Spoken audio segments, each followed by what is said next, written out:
Hi, this is the Social Jello with Angelo show. My name's Angelo. I'm a social scientist, surfer, martial artist, and a whole lot of other things.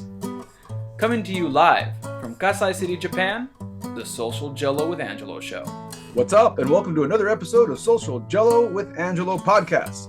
As you saw in the title, what's up with East Coast Kajukenbo? This idea came up from, well, technically this is Andy's idea, but this came up a while back when I was talking to a friend of mine named Carlos De La Valle, who's in oh boy, he's gonna get mad. I said this wrong before. I think I said Rhode Island once, and he got really. I think he's in Long Island. He's in Long Island, yes. He's in Long Island. Okay, so either way, he's in the East Coast, and he told me when he first started doing Kajukenbo, he couldn't find Kajukenbo. And then he's in Long Island. Andy's in the DC area. Tom is also here. Tom, I should probably say the names. Andy Henson, Tom Campbell. Tom, where are you coming from? From Long Island. Oh, wow. You're like, you and Carlos can hang out. Okay, so, Yeah. so anyway, it was after that I realized that there is this whole thing with Kajukenbo on the East Coast that it needs some exploring. So we're here to talk about the lineages, where to start, how to come over. Anybody who doesn't know what Kajukenbo is, you're gonna be really lost. I would definitely click on the What is Kajukenbo podcast, which I should have a link for right here, or at the end of every episode, it shows you to the What is Kajukenbo podcast with UFC coach John Hackelman, and also some of the Gaylord guys, Ron Esteller, and then another YouTuber. So they kind of talk about Kajukenbo from a multiple generational perspective, so you can get an idea of what's happening there. But all that being said, so what's up with East Coast Kajukenbo? Why did my friend Carlos say that it didn't exist? He's like 10, he's talking about like maybe 10, maybe 15, 20 years ago. What's up? From my perspective, when I did look up Kajukenbo, I keep on finding there's one particular school on Instagram. I don't even know which one it is. I'm sorry, man. If you're watching this, I'm really sorry for throwing you under the bus. But mostly I see like a lot of Eskrima knife work and stick work is what I have seen out of there. But I really haven't seen anything close to what I've seen in the West Coast. And then Andy, I met you through my show, so you don't count. Oh, you don't count because I found you. It wasn't like you were. That's what I found first. I found you later. But what's up with that? How did you guys end up finding Kajukenbo, and how did the lineages go from like Hawaii to the West Coast? Well, I don't know. You're gonna tell me, so I'll let you answer that question. And since it was Andy's idea to do this, I'm just gonna throw the question over to Andy. All right, well, cool. All right, well, good to see both you guys. And I invited Tom. We're from the same lineage, so to speak. Same Kempo family, which is really cool. But I always thought it was interesting we're actually Shaolin Kempo, but Shaolin Kempo has got a whole, just like every Kempo has some kind of crazy story with some guy who got a black belt from this guy and then didn't like this guy, so he changed the name and then yada, yada, yada. So essentially it was Kajukenbo, Hawaii. I've got my whole sheet right here with my lineage from Hawaii, Kajukenbo, then from Victor Sonny Gascon and Walter Godine, who is John Hackelman's teacher. They came up with the name Karazenpo Goshinjutsu, which basically maybe I'm wrong, it was like the Kajukenbo guys wanted them to pay affiliate dues back to Hawaii, and they didn't want to do it. So they just came up with the name Kajukenbo Goshinjutsu, which Goshinjutsu means self-defense techniques. Just quick question. Mm-hmm. I got confused for a second there. Who wanted the money? The Godine guys? Godine? No, the Kajukenbo guy, Imperato and all those guys. Okay. So Godine and who again? Sorry. Sonny Gascon. Godine lived in California for a little bit. Then he moved back to Hawaii. Okay. And then I think that's when he started teaching Hackelman. Okay. And then the Imperato people wanted money from Godine. From Godine and Gascon. Okay, and then let's clear this up because any Imperato people are like, what are you talking about, Imperato people? Yeah. Just the Kajukenbo guy. We're not saying Kajukenbo guys. Yeah, I'm always like walking on landmines here. He's not necessarily saying the Imperato family here. He's talking about probably the organization KSDI. Yeah, like just whatever. If that was around back then, whatever deal they had. Oh yeah, how old is KSDI? I'd have to have the historian on. So we'll just say that some of the Hawaiians back on the island That way, because I know some of the people. I know some of the people on the island are watching this right now. Yeah, probably. I never asked for money from Godin. What the fuck is he talking about? So either way, I just wanted to clear that up. Okay, please continue. But those dudes went to California, and then Godin ended up moving back. Gascon taught a guy named George Passare, and he came to the East Coast. Then he started the whole East Coast deal with Karazenpo. He taught a guy named Nick Serio. Nick Serio just called it Nick Serio's Kempo because I think from what I understand, he learned Kajukenbo. He learned from Ed Parker, all Shotokan, all kinds of different systems. And then Nick Serio taught a guy named Fred Villari that we've spoken about before, Angelo, who's got a big, great history. He came up with the name Shaolin Kempo. And that's where Tommy and I, that's where our lineage is from. And I invited Tommy to be on here because Tommy is a 9th degree in Shaolin Kempo. And he's got lots of history. Because Tommy, you actually trained with Villari, didn't you? And Damasco and all those things? Yeah. Godin, Villari, yeah. Yeah, so he's got lots of in-person knowledge. I'm down in Virginia, so I didn't get to train with any of those guys. I trained with, it's a long story. Tommy's old teacher, Professor Gargiola, was under Stephen Damasco. And these are all names on the Kempo family tree and everything. And so he got to train firsthand with all those guys. I'm down here in Virginia, and one of their other old teachers, Leo Mishu, Master Misha, he was from up there. He taught a guy named Ron Searles. Ron was my instructor. Cool thing about Ron, when you see the Daredevil movie with Ben Affleck, Ron is a stunt guy out in LA. He's doing all the fight choreography and the stunt scenes for Ben Affleck. That's really cool. And then I met, he quit teaching, so I got another guy from up there. He moved down here. It's a long story, but my teacher is Ken Longacre. He lives in Myrtle Beach, South Carolina. Master Longacre and Tommy were classmates under Professor Gargiola. So that's how we all tie together. So that's our East Coast Kajukenbo lineage family tree story there. And I wanted Tommy to be on here because he's got so much live in-person knowledge about the techniques, how they change, because Villari changed a lot of stuff that he learned from Nick Serio and so on and so on. But that is our East Coast Kajukenbo lineage. So Kajukenbo to Karazenpo to Shaolin Kempo. So and then hope you guys got all that. And then and he's doing like a Cliff Notes version. If you want like an hour podcast on everything you just mentioned, I'll put another link here on there, the Karazenpo lineage. I should probably mention last time I kind of lightly let you drop a bunch of names. I was like, all right, man, sounds good.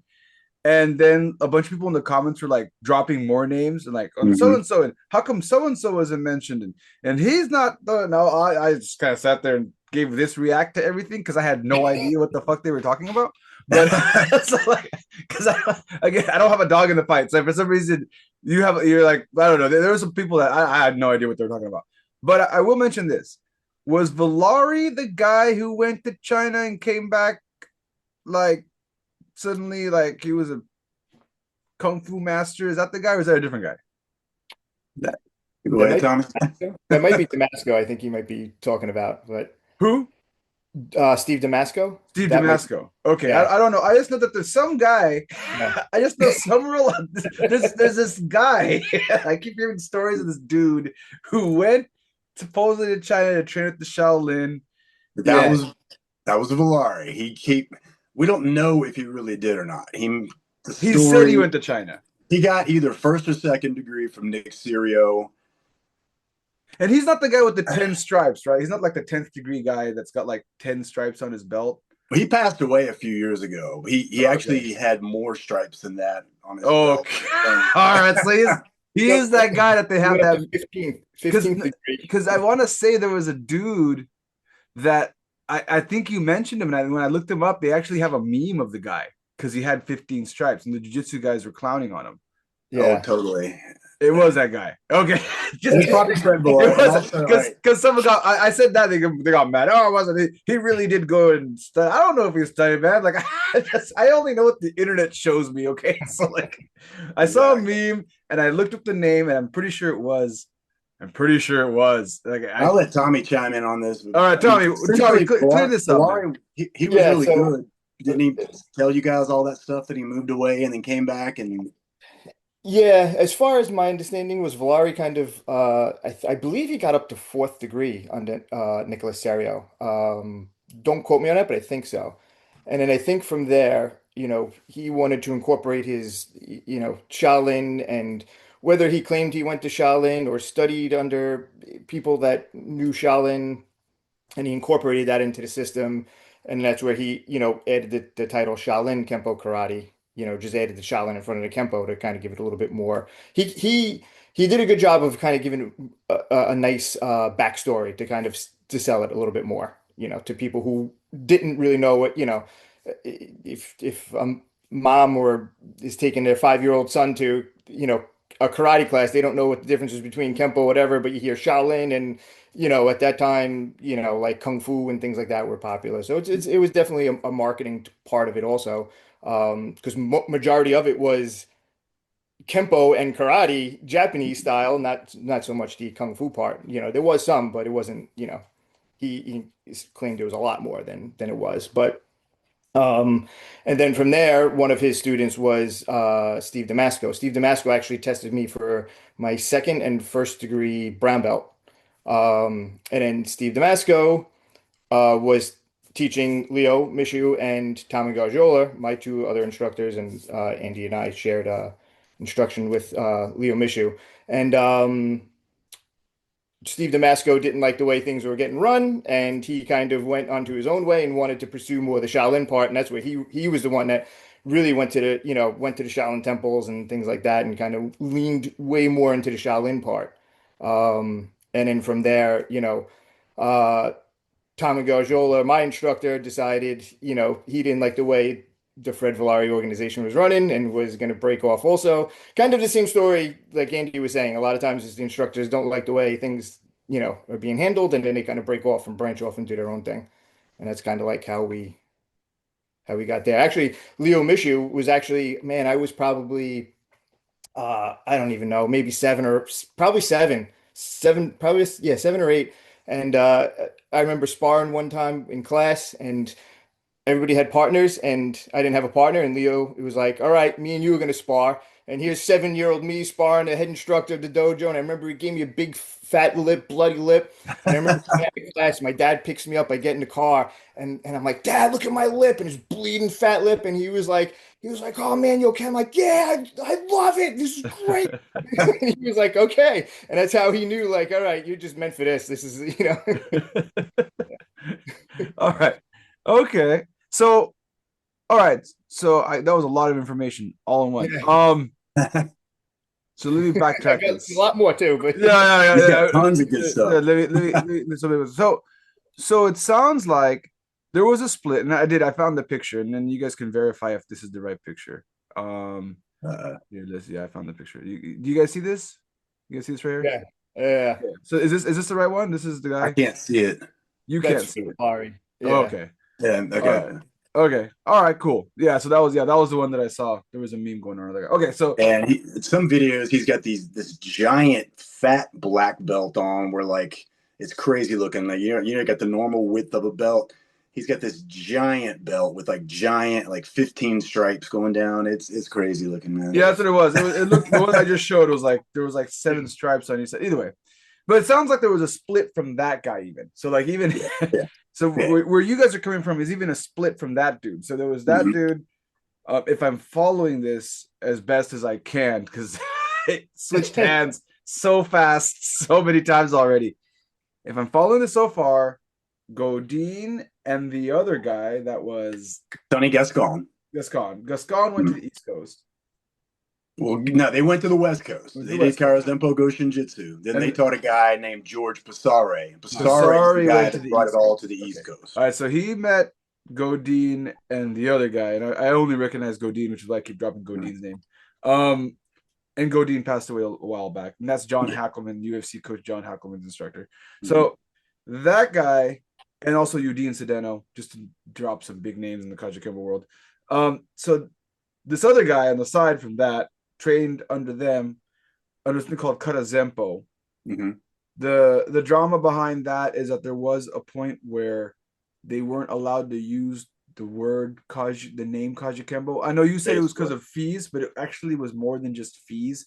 There was some drama behind. There was some drama between the family and Godin because of a long time ago some history shit about Joe Imperado's death, and there was some bad blood that hatchet got buried. When I talked to Hackelman in one of the podcasts, and I don't know if I can dig it out. I'll try to put a link here for y'all because he talks about that. But the problem about that episode is it's not based on that event because Hackelman hates talking about history.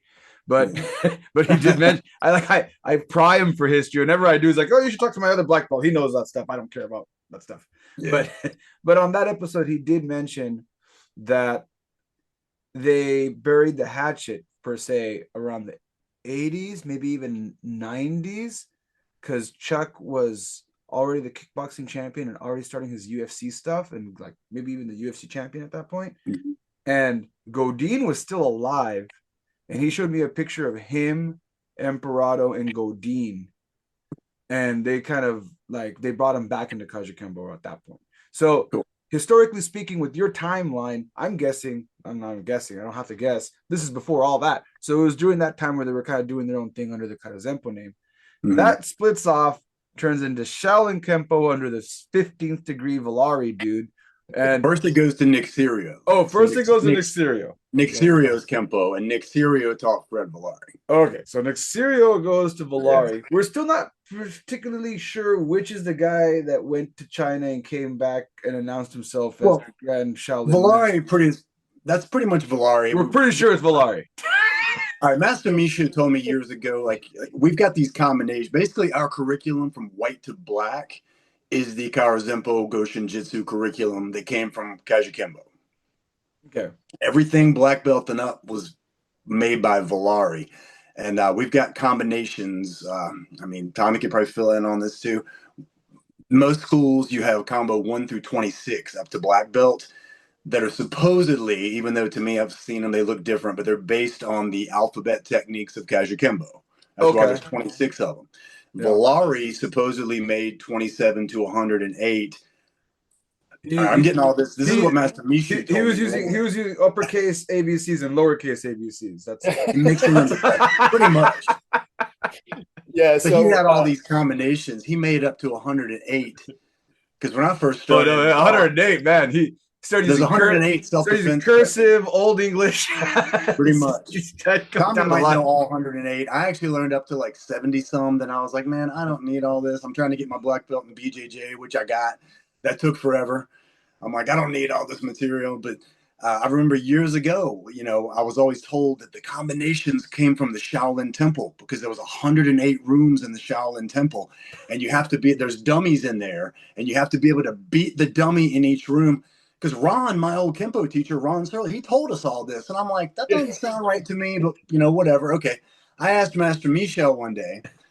We're talking about it. And he's a really cool guy. Maybe he told you this, Tommy. I don't know. He's like, Andy.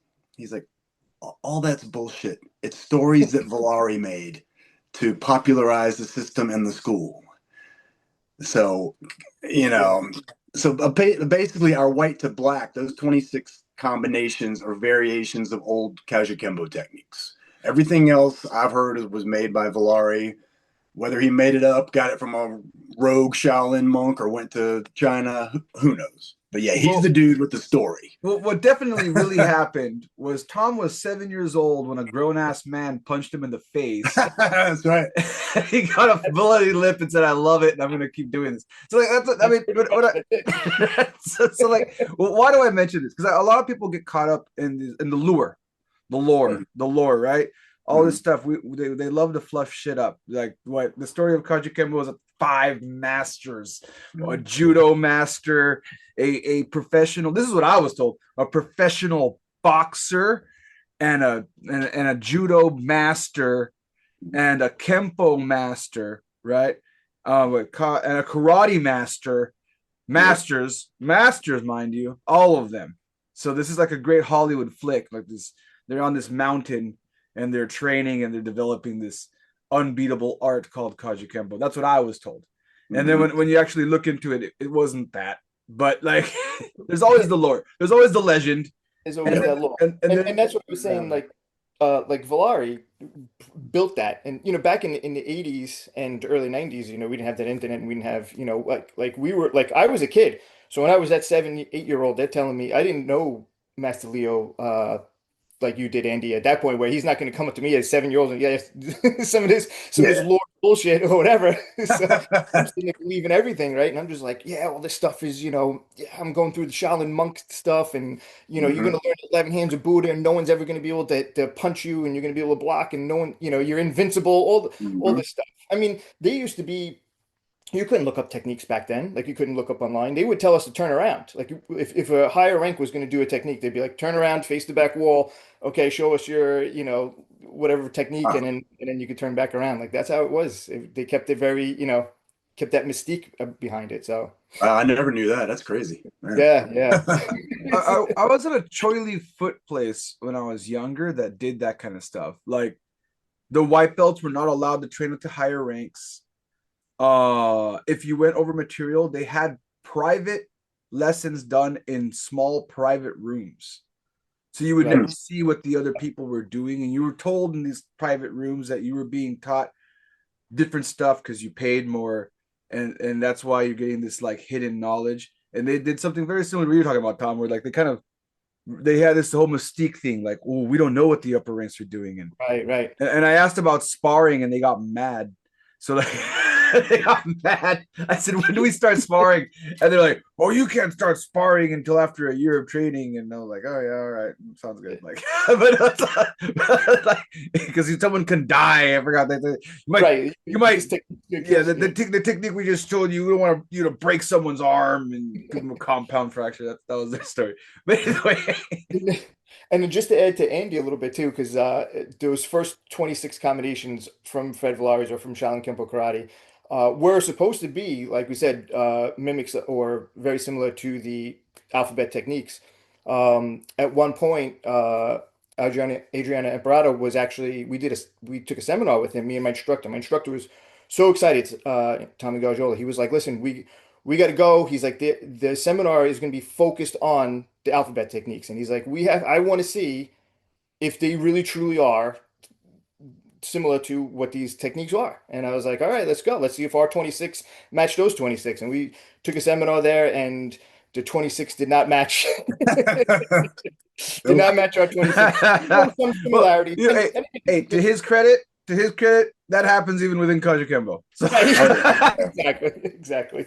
I mean, listen, it was all Kempo technique and all very similar, but you could just definitely tell there was not a 1-for-1 type, match to any of those techniques. Yeah.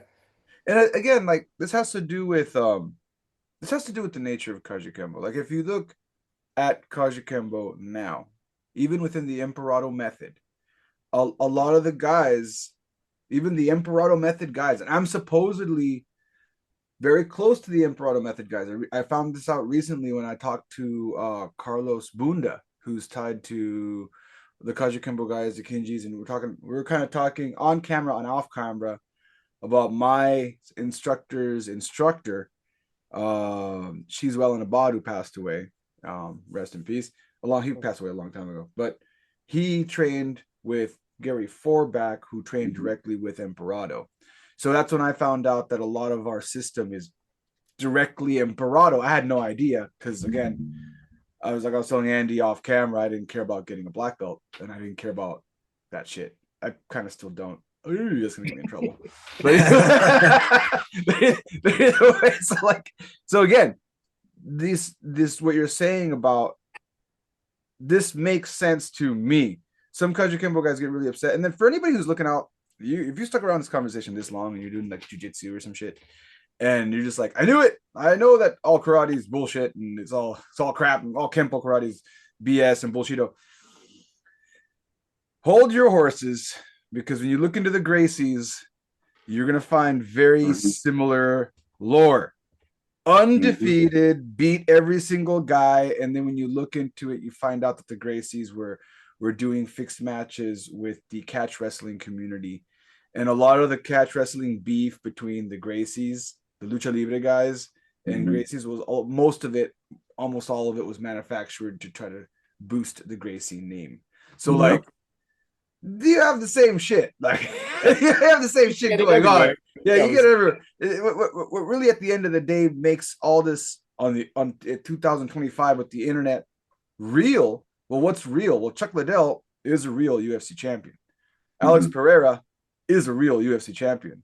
Glover Teixeira are real UFC champions, and they all have black belts in Kajukenbo directly from Godin, who comes back to what you guys are talking about. So like, you're like an offshoot of that, not directly related, but still related enough. I mean, any Gracie guy is gonna say, you know, I do that, I do Gracie Jiu-Jitsu. Or Gracie Baja guy would say, I do Gracie Jiu-Jitsu, and they'll point at the original Gracie stuff by not Hickson Gracie.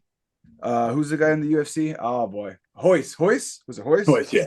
Hoist Gracie is the one who did all the UFC stuff, and they'll be like, that's the jiu-jitsu I do. But in reality, that's not the jiu-jitsu they do. Because if you're a Gracie Baja, you're doing Carlos Gracie Jr. Jiu-Jitsu, which is a different type of Gracie Jiu-Jitsu. So again, like, if anybody's following this conversation this long, this kind of shit happens in all styles of martial arts. Like, I'm a Gracie Jiu-Jitsu black belt under Pedro Sauer lineage, and I'm real big. I don't sit there worshiping anybody, but I like to know what I'm doing, where it came from, because you can learn what to do from people. You can also learn what not to do from the past. Did you put the pictures up? I like to check out the history, and I've checked all the Gracie stuff out too. It's some crazy stuff, man. Did you put the pictures of Haley Gracie up on your wall? Nah, I don't. I don't have anybody's pictures up, man. I have a picture. I have a picture of Emperado. I have a picture of Emperado. I have a picture of my instructor's instructor, because I actually know the guy. And the reason I have a picture of Emperado is because I actually met the guy.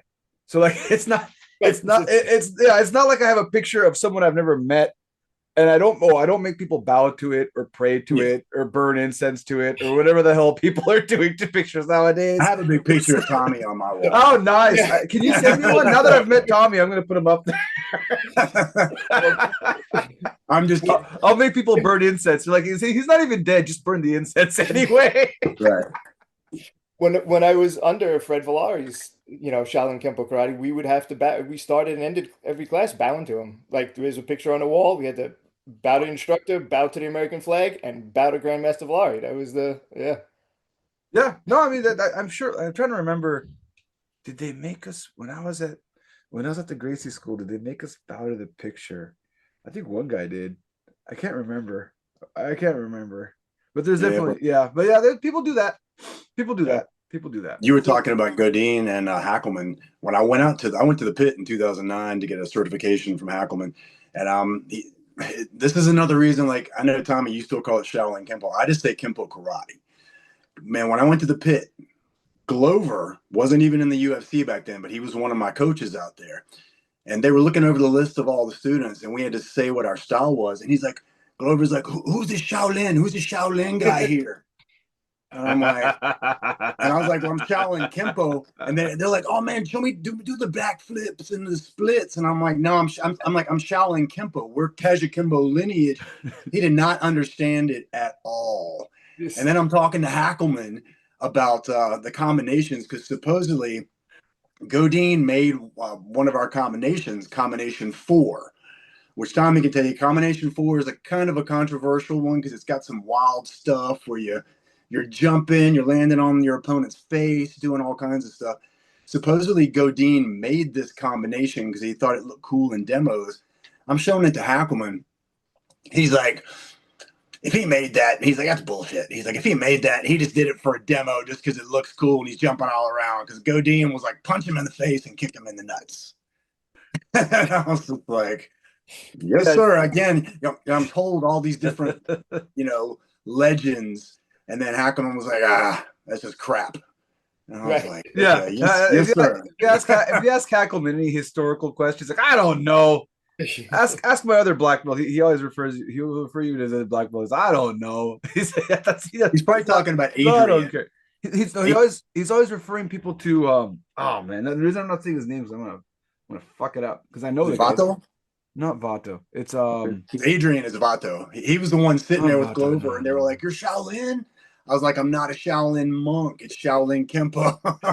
So that's one of the biggest the biggest problems with the title Shaolin Kempo Karate because we're primarily Japanese hard style, Kempo karate, and Mhm. I get all the time. They're like, "Well, why are you wearing a Japanese? You're Shaolin. Why are you wearing a Japanese uniform? Why are you wearing a gi? Why are you wearing?" I'm like, "No, no, no, no." I was like, "It's it's Mhm. It's mostly Kempo confusing. karate. It's basically Kempo. It's with a little bit of Shaolin, and Mhm. most of the Shaolin is in the higher ranks anyway. You don't even, so majority of people that are not getting past third, fourth degree black belt. They're not even getting a lot of the Shaolin, in it anyway. But that's one of the Yeah. biggest things. Even on my YouTube channel, I get all the time. Why are you wearing a Japanese gi? I thought you were a Shaolin. I'm like, so I call it Shaolin Kempo Karate just to kind of keep it because that is what it is. But really, it's mostly Kempo Karate. So if I'm calling it on my YouTube channel or something like that, or technique and yeah, it's Shaolin Kempo Karate, but generally it's just Kempo Karate. Just Yeah. And then what I think is interesting is that in the middle of all that, Glover was excited to see you do some kung fu. Oh, totally. Yeah, he was. He was gotta show him something. yeah, he was excited about it, whether he understood fully what it was or not. What I think it's funny is that he was excited. He was hoping to see some backflip splits action. Oh, So yeah. he wanted to see some old school wushu. It sounds That's like right. it's, I was like, man, not funny. me, dude. All right, so we really went on a side quest there. So going back, if I'm following this right, so Fred Villari, there's another split. There was a few more names mentioned from the Fred Villari split to your instructor, Tom. What's going on there? Yeah, so Fred Villari promoted me to black belt. Shortly after that, so Steve Damasco was like one of his big East Coast representatives there. He ended up splitting up and creating United Studios of Self-Defense. He split from them, and I believe I don't remember the timing, but my instructor ended up splitting from Fred Villari's as well. I just don't remember if it was before or after Damasco. Um, and he split and did his own thing. And that's kind of so you have that. So you have Fred Villari went one way, Steve Damasco went another way, and then my instructor went another way. And then from there, obviously, there was many more branches after that. But my instructor, Tommy Gargiola, was head of like after Damasco, he was head of a lot of the East Coast. Like he was traveling up and down, especially all of Long Island. Any Shaolin Fred Villari Studios of Self-Defense, he was in charge of those. Okay. And that's probably why Wait. Carlos couldn't So find a Kajukenbo school because it was listed as Shaolin Kempo. Shaolin Exactly. Kempo, and he was looking Yeah. for Kajukenbo, and he was already talking to Kajukenbo guys on the island because he's Puerto Rican. Hmm. So he was already talking to like when he started his little questioning of where to find Kajukenbo when he came to New York City, he already heard of Kajukenbo in Puerto Rico, which was already they have the Koshu, which is a little more tied to the Godin guys, a little more into the Emperado stuff. I'm not gonna go into a long spiel because those guys are really protective about their art. So Hmm. I'm not gonna pretend to know what I just fucking said. But so I'm gonna say it's something like that. Don't quote me. I'm not a Kajukenbo historian. And then from there he ended up in New York, and like you said, it was under Shaolin, and that's not to be confused with United Studios of Self Defense. I think someone brought that up. That is the West Coast Shaolin Kempo. The Damasco and Charlie Matera started that. That's the West Coast version. It went to the East Coast, then it went back to the West Coast Okay, wait. with So USSD. okay, Right. so before I forget, let's put a small pin. We're gonna open that up right now. Okay, so earlier when I said about who Hackelman always refers, it's Rick Metzler. Okay, I got it. That's one of his black belts. Yeah. Shout out to my Yeah. homie Rick because Yeah. we talk and we're good friends. That's the guy. Yeah, Rick's a cool dude. And I didn't want to like fuck up his name because we actually know each other. Everyone else I don't know is open game. So like so going back to the names. So wait a second. You said that the United Studios of Self Defense guys were from the East Coast and then went to the West Coast and started the United. How is Tommy that? could probably get more into How this than I okay? can. All right, so Tommy, how is that related to what the people you're working with? Yeah, so he actually Andy mentioned Charlie Mantra, I think it was Matera. Matera, Matera. yeah. They both split from Fred Villari's and they created United Studios of Self-Defense. They were East Coast because they were over by me, and then as far as I know, they went back to West Coast. Yeah. Hmm. And that's where United Studios of Self-Defense kind of came about. And then Steve Damasco went to the Shaolin temples and supposedly I think it was the first Westerner allowed into Shaolin temples or something like that. Yeah. Okay, so that's where that Yeah. story is coming from. So it was maybe Fred Villari introduced him to his guys. Villari and Damasco didn't get along.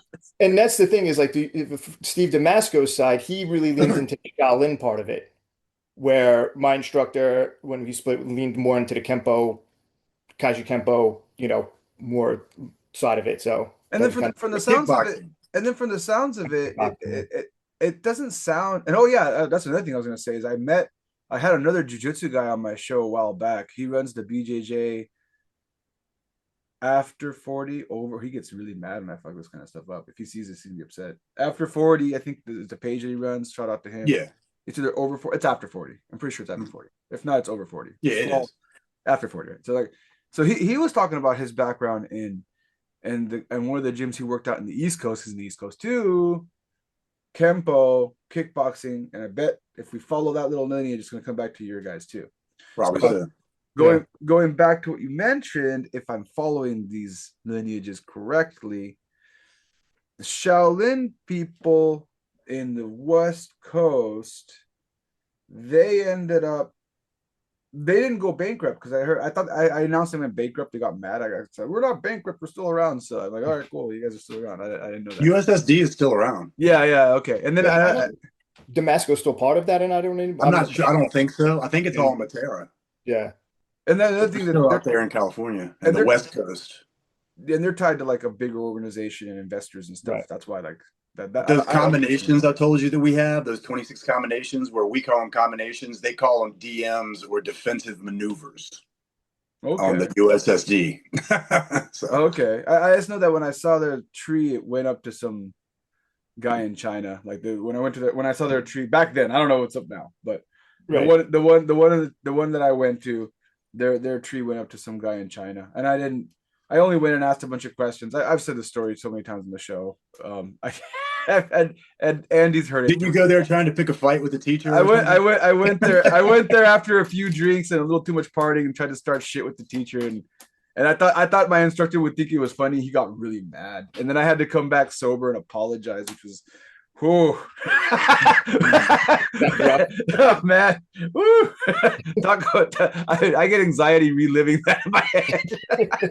That really sucked. I thought my instructors would be like, yeah, you challenged him, and he was like, you what? Oh man. What? He's like, you have to go back there and apologize. That is rude. You told him I trained with you. I want to see that guy at a tournament. That's fucked up. You got to go over there and apologize. I'm like, oh man. So I had to go over there like during and then he saw when I walked in the door, he was kind of like scared, like, oh shit, this guy's back. Like I came back in the morning. I went at night. I went on a Friday night after a night out in the town and challenged this dude. When all the students were like, it was like in the middle of the room. It was like he came out, the class was in session, and he came out in the front office to talk to me as I walked in to ask some questions. And then I was just kind of like, well, let's just spar and find out. Like I started asking him questions. Like I kind of fed up with the story he was telling me. I'm like, just spar and find out. He's like, no, I don't want to do that now. Just come by, and if you sign up, I'll consider it. And they're like, oh, whatever, man. And I kind of walked away. I told that to my instructor. And then like it was I think on a Sunday morning I came back, and he was like, oh shit, like he's back. He's back. I think he's gonna I think I'm gonna have to call the cops and really fight this guy. And I'm like, I came on Friday. He's like, yeah. It was like wide-eyed. I'm like, I talked to my instructor. He's like, yes. And I'm like, he told me I need to apologize immediately, and it was really out of line. He's like, oh, okay, no, that's totally cool. But either way, so that's those guys. So there's like, I've met some of those guys. we're cool now. I apologize. So going to that lineage, you look at this and it all seems like it is more Kajukenbo related than it is Ed Parker Kempo related. Oh yeah, big time. Yeah. It's more because it sounds like Ed Parker was it sounds like you guys are doing your own thing. You mentioned the kickboxing, so they had a kickboxing program. Talk to Tommy right there. So my instructor, Tom Garjola, he started getting into kickboxing. Man, I was probably like 20, I think, at the time. Yeah. And he was like, yeah, I'm going to try this kickboxing out. I want to really test our art and things like that and really fight people. And I was like, yeah, that sounds cool. And then he would kept coming back and was like, yeah, I won this fight, I won that fight, and he's like, all right, now I have an understanding of kickboxing. He's like, do you guys want to do it? Meaning myself, my brother, and a couple of our classmates, high ranked black belts there, and we were like, hell yeah, let's do it. And that's where it started. And my first kickboxing fight, funny story, is right before we were going to go and have our first kickboxing show was just going to be one of our students. And he was just going to try it out first, like the first of the students. And we were going to go there and just be the bucket water guy, corner man. And when I get there, I'm standing there and I see some commotion. I see my instructor talking, and he comes up to me and he goes, "Hey Tom," he goes, "They got a guy dropped out. They're looking for a fighter that's 140 pounds." He's like, "Do you want to fight tonight?" And I'm like, sitting there, and I'm like, "All right, sure, let's do it." And actually, I think it was 19 at the time, yeah. And then I called my girlfriend at the time. I was like, "Listen," I was like, "Can you go over to my house and get my gear bag from my dad?" And she's like, "Why?" And I'm like, "I'm just gonna be fighting tonight." And I ended up winning, but it was actually funny because like I didn't know, we practiced with knees, takedowns, throws. We called it Kempo sparring which is kind of basically MMA sparring in class. So in kickboxing rules, I didn't know you were not allowed to grab a knee, and I kept getting yelled at, "Stop with the knees, stop it." I was like, "Oh man," I was like, but yeah. So it was my first fight. I won on like an hour and a half notice. And then I know you're very humble, but you're amateur world champion, right? Former Yeah, amateur. yeah. US KBA amateur world kickboxing champion. Yeah. and That's then awesome. for those Yeah. rules, did they allow leg kicks? Back then we fought American style or above the waist style. Yeah. So So it's no American kickboxing. Yeah, but it was full contact. They allowed knockout. full contact. Yeah, Yeah, yeah. yeah, yeah. So that's something I'm always explaining to my students out in Japan. And you mentioned another good point, which I'm always telling people, because if at the end of the day your goal is real self-defense, if you're like, and I'm not getting the vibe from you, Tom, and I've never gotten the vibe from Andy. If you're one of those guys that bought into the lore, you might be selling the lore more than you are actual self-defense. Maybe you want to make money. I'm not going to criticize your business skills. You probably make more money than I do. So what do I know? So what I will say is, but if you're one of those guys that actually wants to choose self-defense, it really doesn't matter what style you're practicing. You're going to find it. And there's one easy way to find this. You don't need a Kung Fu master or a Gracie Jiu-Jitsu instructor to just put on some gloves and say, we're going to fight with as little rules possible. Right. With as little rules possible. I'm going to say, and then we're going to, if you're like me and you don't want to get sued on top of all this, you're going to say, we're going to add some rules to make sure, okay, rule number one, we don't want to put anybody in the hospital. I don't want any hospital doctor visits. But I'm going to say, I'm going to allow anything outside of eye poking, biting. I'm even going to allow some fish hooking. I'm not going to say much about it. You're not really going to see me stop anything unless I think you're going to go to the first rule that I said. I don't want to see anyone go to the hospital. So once you have that open, and I've always felt this way, and this is why I loved Kajukenbo, because my instructor was the same way. We'd have these Friday fight nights, and it sounds like you had something very similar, where you just let people go at it, put the gloves on. It's all love.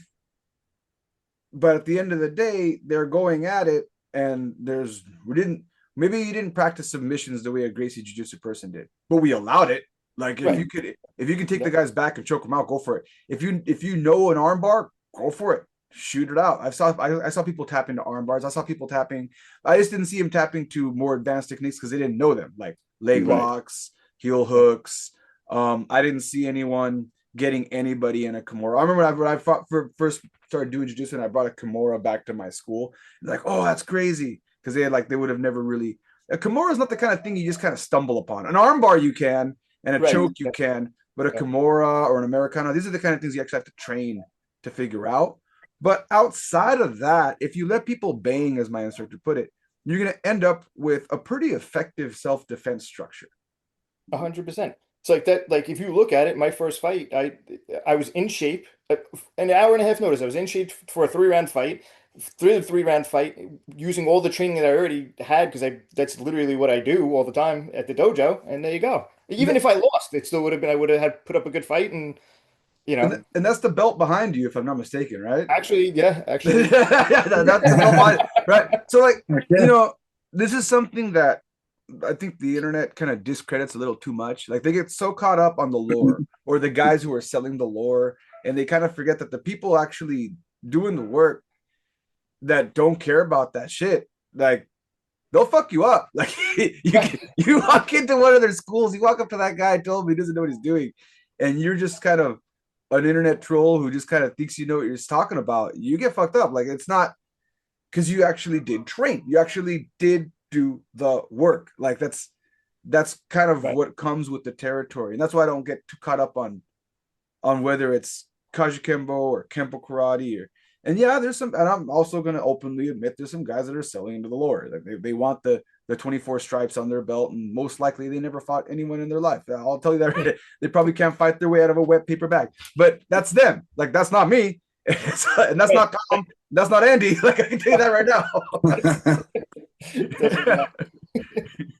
So before we wrap up, what's the last thing you want to say as far as the East Coast Kajukenbo scene, the East Coast, I don't even know what to call it now, Karazenpo Kempo scene. I am so confused. I thought I would know more at the end of an hour of this, and I feel I know less. But either way, what's one of your final notes that you guys want to say about this topic? I'll start with Andy. I mean, I always just say, do Kempo, Kajukenbo lineage. Because that's what it is. I mean, you can look it up because mom and dad don't know the difference between Kempo, Taekwondo, karate, whatever. They just want their kid in a class. Because the way I teach Kempo, the striking mixed with Brazilian Jiu-Jitsu. So it's all encompassing. We go from our striking to our clinch to our takedowns and everything in between. Just like Hackelman always says, you got to have striking, grappling, fitness, conditioning, for your martial arts, and no matter what style it is. But I love the Kajukenbo lineage. It's really cool. Has started in Hawaii and everything, and just really that's it. That's why I call it, just for the Kempo part, I just say Kempo with Kajukenbo lineage. But just gotta train, fitness, striking, grappling. Tom, what's your final message on all this? One of my students actually said this a long time ago, and it's always I've always said it, repeated it, because he was like, a punch is a punch, a kick is a kick, and everything else is just wrestling. And I was like, yeah, you know what? You make a good point. And I think for the East Coast, there are a lot of schools that you're going to find that branched off and kind of did the little bit more, we're gonna bang and we're gonna mix it up, and we're gonna fight and learn real self-defense. And some leaned more into the, more of the art or the lore of it. And I think you have to have a mix of both. That's, always important. But so I think you can find both in the East Coast. So I think it's really what you're looking for, and I'm sure you can find both. And yeah. And if you're looking for Kajukenbo, like I know Carlos out there, it's too late now, but Kajukenbo, look up the lineage. It's either going to be Shaolin Kempo, Karazenpo, any of those, but it's all Kajukenbo lineage. So. And now in 2025, you look at Kajukenbo, there's going to be so much stuff you're going to find. If you're in these, then thanks to the internet, now it's just unsaturated with. You're going to find a lot. You're going to find a lot. Yeah. I guess what I want to walk away with, what I want any of my listeners to walk away with, is this whole idea of lore, like the legend versus what's happening day to day.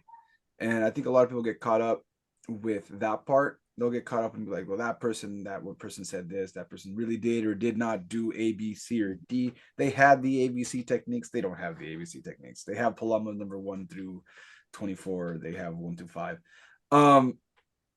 This is like a martial arts geek conversation to have. And on top of that, like, I know they did that. They showed up last time. They're going to show up this time too. They're going to start. I'm looking forward to the comments. Why didn't you mention this guy's name? And what about this guy's name and that guy's name and whatever? At the end of the day, what I think is interesting about this conversation is how we all have this thing in common about the lore. There's always some legend, and whether we hate that legend or love that legend, Tom just mentioned it. You kind of need the lore. You kind of need your story of how the Gracies used to fight supposedly in the streets and beat every single lucha libre guy that came in, and they had the Gracie challenge and they took on all challengers, and that supposedly still happens today, which it doesn't, but they say it does. That you need that because that's what attracts the general public to your art. That's what makes people want to come into the door. Without that, then it'll just say kickboxing or it'll just say MMA, and that may or may not bring people into the door. But your lore really does help cement. When you have parents come in, when you're trying to run a business, the lore really helps sell that. Whether I like that or not is a totally different question, but the lore and the legend is what helps sell that. If you don't have a legend, if you just have just kickboxing or just MMA, you're just gonna get a certain clientele. And me and Andy have gone down that rabbit hole. I'm trying to finish this in the next minute to go by my time requirements. But we've talked about the rabbit hole of what happens when you just have MMA and kickboxing, the kind of people that come versus the kind of families. Because you want to teach families. If you want your martial arts studio, whether you're a jiu-jitsu guy, kickboxing, it doesn't matter who you are, you want families to train there. You don't want just a bunch of young lions, because those guys are going to be moving out pretty soon. They'll stick around for a year or two, but they're going to go and open up shop pretty soon. So your bread and butter, a lot of what's going to pay your bills are families, and that lore really helps sell that. I want to thank Andy Henson, and I want to thank Tom Campbell. I had to look up your name for coming out, and I want to thank you, the listener, for checking out this conversation. Hey, if you know more about this than I do, you probably do. Drop it in the comments, and I'll catch you all next time. Cool. This has been a Social Jello production. If you're interested in being on the show, feel free to reach out. Just email me at socialjello@gmail.com. Don't forget to follow me on social media, Instagram, Social Jello, Facebook, Social Jello with Angelo, or follow me on my personal page under Angelo Ferrer. LinkedIn, search Angelo Ferrer. YouTube, if you're listening to this on a podcast platform, make sure to check out my YouTube channel, Social Jello with Angelo YouTube channel. And wherever you're listening, whether it's Apple Podcasts, Spotify, or any other platform, make sure to follow and subscribe and leave a review. Thanks again for tuning in. See you next time.